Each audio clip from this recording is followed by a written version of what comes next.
नमस्कार दोस्तों मैं हूं अनूप और आप देख रहे हैं नो मोर विथ अनूप। पिछले कई महीनों से भारत और अमेरिका के बीच तनाव की वजह बना निखिल गुप्ता केस अब एक निर्णायक मोड़ पर आ गया है। 13 फरवरी 2026 को न्यूयॉर्क की एक फेडरल कोर्ट में जो हुआ उसने न केवल कानूनी गलियारों में बल्कि कूटनीतिक दुनिया में भी खलबली मचा दी है।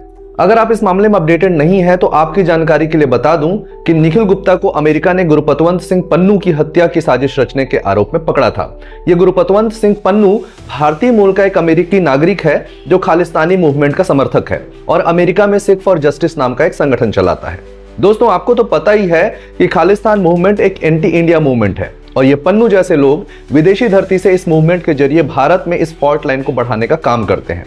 इससे पहले भी विदेशों में कई ऐसे खालिस्तानी समर्थक नेता अज्ञात हमलावरों द्वारा मारे गए हैं, जैसे कनाडा में निज्जर मारा गया था। और ऐसे हत्याओं को ये लोग भारत से ही जोड़कर प्रचारित करते रहे हैं कि इसमें भारत शामिल है, पर भारत इन सब मामलों को बेबुनियाद और बेकार बताते आया है। पर अब यह कबूलनामा भारतीय एस्टेब्लिशमेंट के लिए थोड़ा सिरदर्द बनने वाला है।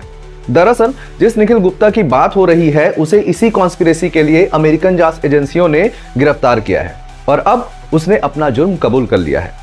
तो दोस्तों आज के वीडियो में हम विस्तार से समझेंगे कि निखिल गुप्ता ने कोर्ट में क्या कहा, उन्हें कितनी सजा हो सकती है और इस केस का भारत अमेरिका के रिश्तों पर क्या असर पड़ेगा।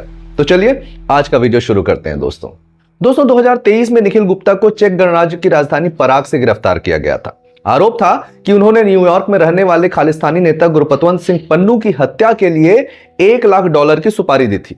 इस आरोप में उसकी यह गिरफ्तारी एक लापरवाही की वजह से हुई। यहाँ ट्विस्ट ये था कि गुप्ता जिस व्यक्ति को हिटमैन समझकर पैसे दे रहा था वह असल में अमेरिकी जांच agency DEA drug enforcement agency का एक अंडरकवर एजेंट था। इस गिरफ्तारी के लगभग 1 साल बाद जून 2024 में उन्हें अमेरिका प्रत्यर्पित किया गया और तब से वे जेल में थे। अब लगभग 20 महीनों बाद उन्होंने कोर्ट के सामने अपनी संलिप्तता स्वीकार कर ली है। निखिल गुप्ता ने मुख्य रूप से 2 बड़े आरोपों को स्वीकार किया है। पहला, मर्डर फॉर हायर यानी पैसे देकर हत्या की साजिश करना, सरल भाषा में कहें तो सुपारी देना, और इस साजिश के लिए अवैध तरीके से पैसों का लेन देन यानी मनी लॉन्ड्रिंग करना। इन आरोपों को स्वीकारने के तहत उन्हें अधिकतम 40 साल की जेल हो सकती है और जज ने इस पर सजा सुनाने की तारीख 29 मई 2026 तय की है। हालांकि जुर्म कबूल करने की वजह से उनकी सजा में कुछ कमी की गुंजाइश भी हो सकती है, लेकिन यह पूरी तरह अमेरिका के डिपार्टमेंट ऑफ जस्टिस पर निर्भर करेगा। दोस्तों इस केस में सबसे संवेदनशील मोड़ है विकास यादव का नाम, जिसकी वजह से भारत की भूमिका यहां अमेरिका को संदेहास्पद लग रही है। अमेरिकी डिपार्टमेंट ऑफ जस्टिस का दावा है कि निखिल गुप्ता अकेले काम नहीं कर रहा था, बल्कि वह एक पूर्व भारतीय सरकारी अधिकारी विकास यादव के निर्देशों पर काम कर रहा था। अमेरिका ने विकास यादव को भी सह साजिशकर्ता के रूप में नामित किया है और भारत से उसे भी प्रत्यर्पित करने की मांग भी किया जा रहा है। हालांकि यह भारत के लिए बहुत बड़ा चुनौती होगा। भारत सरकार का इस पर रुख हमेशा से स्पष्ट रहा है और भारत ने ऐसी किसी भी आधिकारिक साजिश से इनकार किया है और एक हाई लेवल इंक्वायरी कमेटी भी गठित किया था। लेकिन अब जब गुप्ता ने खुद ही अपना जुर्म मान लिया है तो भारत के लिए कूटनीतिक दबाव बढ़ना तो तय है। अब सवाल आता है कि इसका भारत पर क्या असर होगा। वैसे भारत और अमेरिका आज सबसे अच्छे रणनीतिक साझेदार है, लेकिन अपनी ही धरती पर ऐसी साजिश के आरोपों से अमेरिका थोड़ा असहज है, जिसकी वजह से भारत के प्रति संदेह की स्थिति निर्मित हो रही है। याद कीजिए कनाडा के हरदीप सिंह निज्जर केस को। भारत ने कनाडा के आरोपों को बेतुका कहकर खारिज कर दिया था क्योंकि वहां सबूतों की कमी थी, लेकिन अमेरिका के मामले में डिजिटल एविडेंस और सेल्फ कन्फेशन ने भारत के लिए बचाव करना मुश्किल कर दिया है। तो प्रश्न उठता है कि क्या इससे भारत अमेरिका के व्यापारिक या रक्षा सौदों पर असर पड़ेगा। विशेषज्ञों का मानना है कि रिश्ते टूटेंगे तो नहीं, लेकिन अमेरिका अब भारत की खुफिया एजेंसियों की कार्यप्रणाली पर कड़ी नजर रखेगा।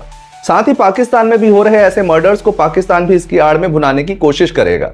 खैर इस पर खालिस्तानी समर्थकों की एक लॉबी फिर से एंटी इंडिया नैरेटिव चलाने में जुट गई है और यह लहर भारत में भी कुछ दिन बहस का मुद्दा बना रहेगा। लेकिन जो भी हो, इन लोगों के बीच डर का माहौल भी निश्चित ही होगा, जहां इन्हें ऐसा काम करने के लिए अब सोचना पड़ेगा क्योंकि हमारे अननोन गनमैन कहीं भी घुसकर इनको ठिकाने लगा सकते हैं।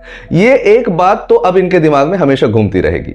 दोस्तों निखिल गुप्ता का यह कन्फेशन भारत के लिए कठिन कूटनीतिक परीक्षा है। 29 मई को जब सजा सुनाई जाएगी तब कई और नए तथ्य सामने आ सकते हैं। पन्नू जैसे अलगाववादियों को लेकर भारत की सुरक्षा चिंताएं जायज हैं, लेकिन अंतर्राष्ट्रीय कानून और संप्रभुता के बीच यह एक संतुलन अब भारत को बहुत सावधानी से बनाना होगा।